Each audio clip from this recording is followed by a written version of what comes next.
ওই ব্যানারটা একটু খুললে নিয়ে অনুদানের ওইটা মানে ফটো সেশন তো আছে না না এটা তো এহিনের ভাই জানি তো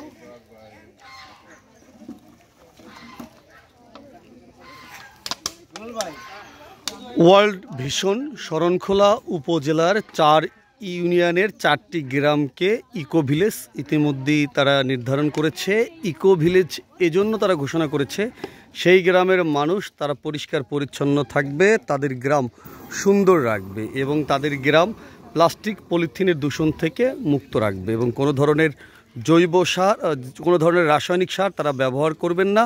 তারা জৈব সারের মাধ্যমে তাদের কৃষিকার্য পরিচালনা করবে এবং সুন্দর একটি মডেল গ্রাম হবে যার নাম হবে eco village. World vision Sharankhola উপজেলার 4টি গ্রামে এই কার্যক্রম পরিচালনা করছে এবং এখানে দেখতে পাচ্ছেন ওয়ার্ল্ড ভিশনের কর্মীদের হাতে আমার বাতাসে অক্সিজেন ফিরিয়ে দাও, পরিবেশ বান্ধব গ্রাম গড়ি, আসুন মোরা শপথ করি, প্লাস্টিক মুক্ত সমাজ গড়ি, প্লাস্টিক বর্জন করি এবং পলিথিনকে না বলি, পরিবেশ বান্ধব সমাজ গড়ি। এইরকম বিভিন্ন ধরনের প্লে কার্ড নিয়ে এই ময়লাগুলো সংগ্রহ করে তারা কিন্তু এক জায়গায় জড়ো করে এগুলো পুড়িয়ে ফেলছে।